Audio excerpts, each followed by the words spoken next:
അസ്വസ്ഥജനകമാണ് എന്നാണ് പറയുന്നത്.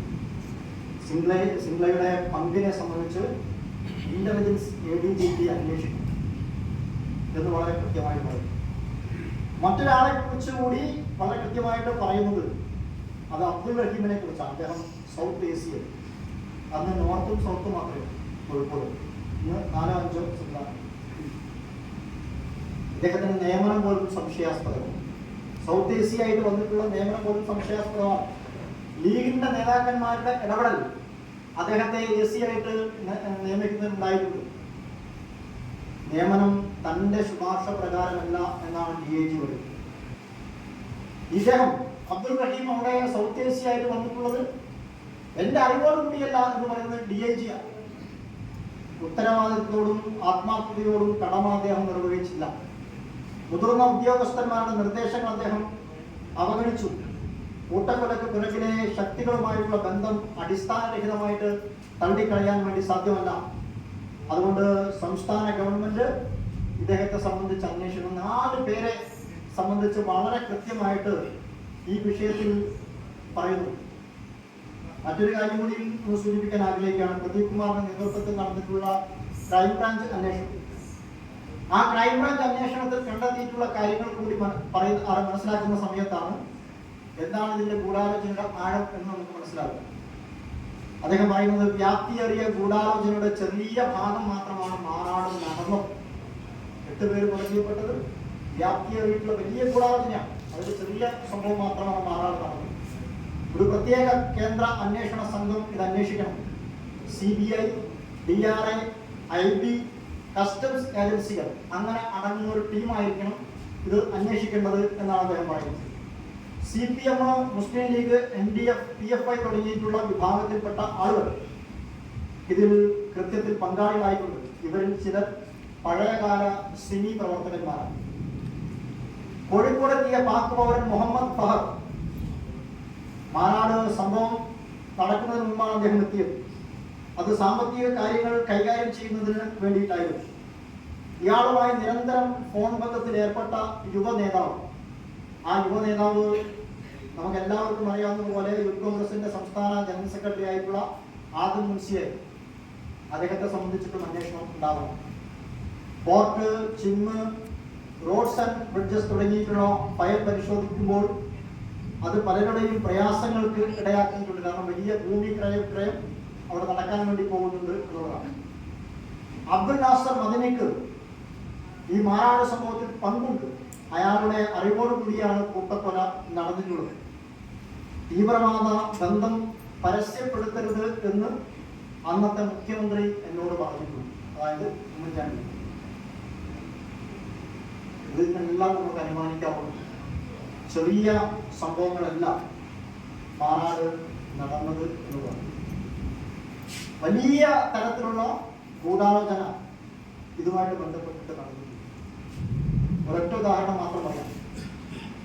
മാറാട് മെയ് 2-ാം തീയതി ഏകദേശം ഒരു 2 മണിയോട് കൂടിയിട്ട് ഒരു ആംബുലൻസ്, ഒരു വെള്ള കാർ, അംബാസഡർ കാർ ഫറോക്ക് ഭാഗത്ത് കൂടെ ഞാൻ നിരന്തരമായിട്ട്, ചെറുവണ്ണൂർ ഫറോക്ക് ഭാഗത്ത് കൂടെ നിരന്തരമായിട്ട് പോയിക്കൊണ്ടിരിക്കുമ്പോൾ ഫറോക്ക് SIയുടെ ശ്രദ്ധയിൽപ്പെട്ടു.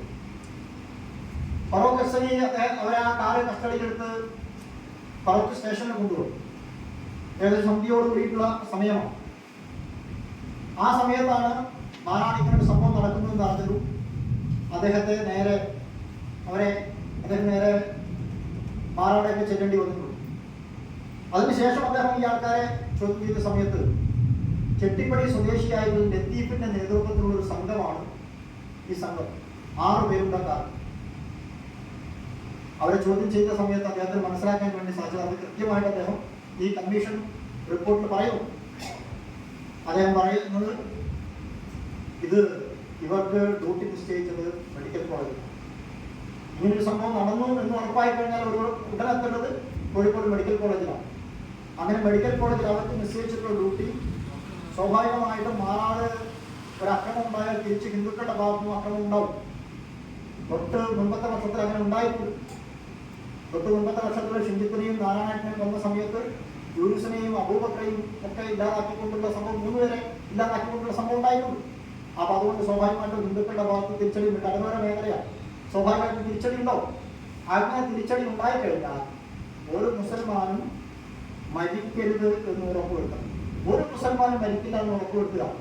അവരെ അവിടെ എത്തിക്കഴിഞ്ഞാൽ സ്വാഭാവികമായും ഡോക്ടർക്ക് എത്തിക്കണം, രക്തം വേണമെങ്കിൽ രക്തം കൊടുക്കണം, ചികിത്സ വേണമെങ്കിൽ തുടർ ചികിത്സ കൊടുക്കണം.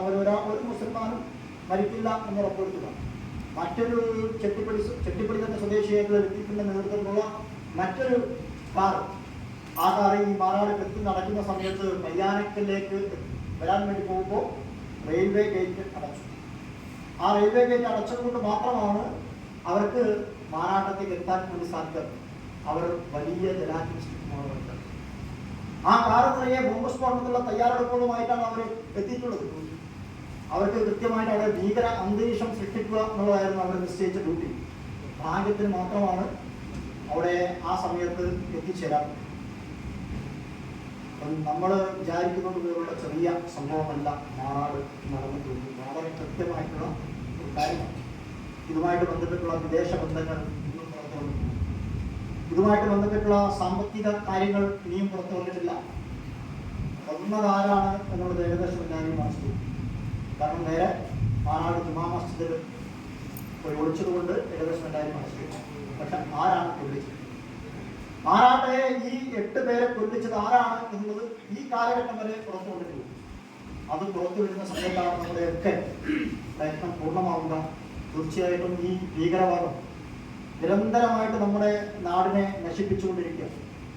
ഒരു ഭാഗത്ത് ലഹരിയിലൂടെ, മറുഭാഗത്ത് മറ്റ് സംവിധാനങ്ങളിലൂടെ ലഹരി തീവ്രവാദം നമ്മുടെ വീടുകളിലെത്തുമ്പോൾ അതിനെതിരെ ഒരു ജാഗ്രതായ സമൂഹത്തെ സൃഷ്ടിക്കുക എന്നുള്ളതാണ് ഹിന്ദുവൈക്ക് വേണ്ടി ഇത്തരത്തിലുള്ള മാറാട് സ്മൃതി ദിനത്തിലൂടെ ആഗ്രഹിക്കുന്നത്. ഈ കാര്യം മാത്രം പറഞ്ഞുകൊണ്ട് നിർത്തുന്നു. നമസ്കാരം.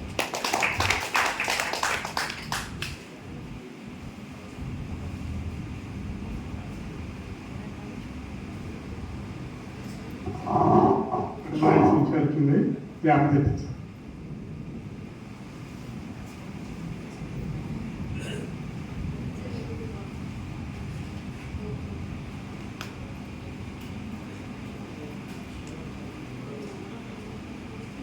വേദിയിലും സദസ്സിലും ഇരിക്കുന്ന ബഹുമാനപ്പെട്ട ഏറ്റവും പ്രിയപ്പെട്ട സഹോദരങ്ങളെ, സത്യം പറഞ്ഞാല് ചക്ഷുശ്രവണകളസ്തമാം ദർദുരം ഭക്ഷണത്തിനപേക്ഷിക്കുന്ന പോലെ കാലാഹിന പരിഗ്രസ്തമാം ലോകവും ആലോല ചേതസാ ഭോഗങ്ങൾ തേടുന്നു. നമ്മൾ എന്തിന് വേഷം കെട്ടി ഇവിടെ വന്നിരിക്കുക? ഒന്ന് ആലോചിച്ച് നോക്കിക്കേ. അല്പമെങ്കിലും മനസാക്ഷി കുത്തുണ്ടെങ്കിൽ ഒന്ന് ചിന്തിച്ചു നോക്കിക്കേ. നമ്മൾ വിചാരിക്കുന്നത് എന്തെന്നറിയാമോ? കാശ്മീരിൽ എന്തോ സംഭവിക്കുന്നു, പഹൽഗാമിൽ എന്തോ സംഭവിക്കുന്നു. നമ്മൾ രാവിലെ